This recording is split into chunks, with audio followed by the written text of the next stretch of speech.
Alaikum salam. Hujambo mwalimu. Wondangira ahantu bakunda gutufurira ifutari. Gutufurira itofari. Bana ngingo naha cyane. Kugira ene. Gutufurira itofari. Ngumano kana haremba kwisi. Hariya. Sawa, hujambo.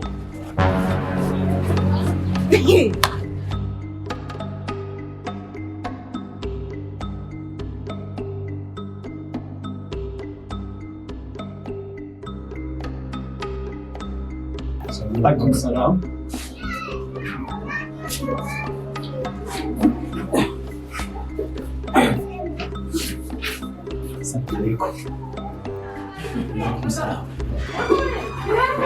Wako Muislamu?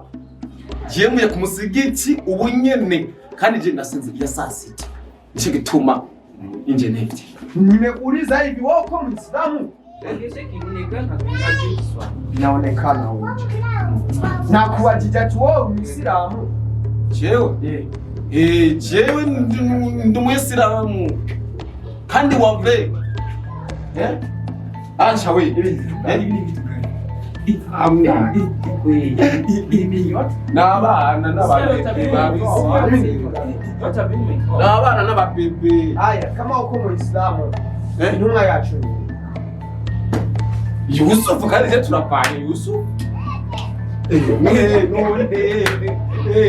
Yusuf none. Sawa uko Muislamu. Harure kandi gatwa. Hauna ni somo. Matago.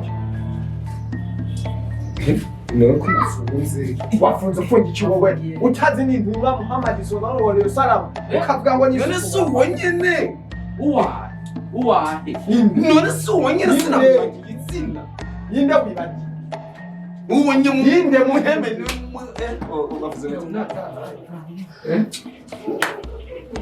sasa wewe utatumeta abana Ababa wakafili wana wakafili wa hizi. Anatuka Muislamu. Jema samengira umwana. Sivyo bakubwiye. Sivyo bakubwiye none nibiki. Abana ni soni prima ukingi. Wone so mukwe. Uwafunga gututara Muislamu. Watazi ni ntumwa yacu Muhammad sallallahu alaihi wasallam. Wa Muislamu wa. Masi unashobora kuja gusaba akantu. Utarinze gucarira. Ukaje utakuruka. Ubeza haguruka. Haguruka. Ndakubwiye haguruka urareka. Hani isoni kashareka.